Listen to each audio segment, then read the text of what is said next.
Portrait maintenant d'un peintre un peu particulier qui a trouvé un lieu très étrange pour exposer, un parking municipal, et cela se passe à Tours. Le jeune plasticien s'appelle Jérôme Ménager et c'est Jacques Barbeau qui l'a rencontré.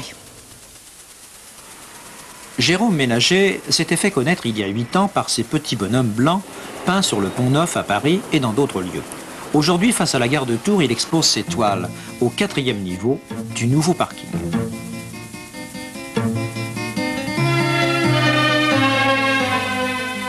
Ce qui m'intéresse, c'est de transformer un lieu, le prendre tel qu'il est, chambouler tout.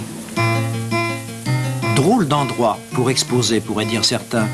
Et pourtant, la rétrospective de l'œuvre de Jérôme Ménager est ici bien mise en valeur. Le béton ne dénature pas les toiles.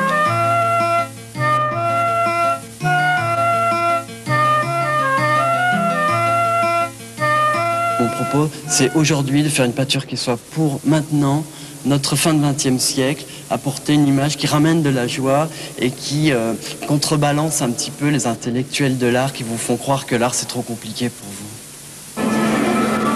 Si ce parking est un musée éphémère, il permet en fait à un plus large public de s'intéresser aux œuvres d'un plasticien contemporain, souvent d'ailleurs réalisées en public.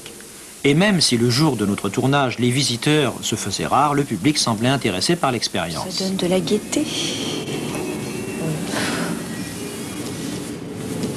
C'est moins triste, c'est moins lugubre. J'ai pas l'impression d'être dans un parking, moi. Le parking, très bien, on a un très beau cadre, mais la peinture, zéro. Bonne occasion de visiter le parking et d'admirer le peintre. Jérôme Ménager et la ville de Tours ont réussi leur pari. Leur opération plein feu, plein phare sur la peinture a donné une âme à un lieu de passage. Voilà, c'est la fin de ce journal.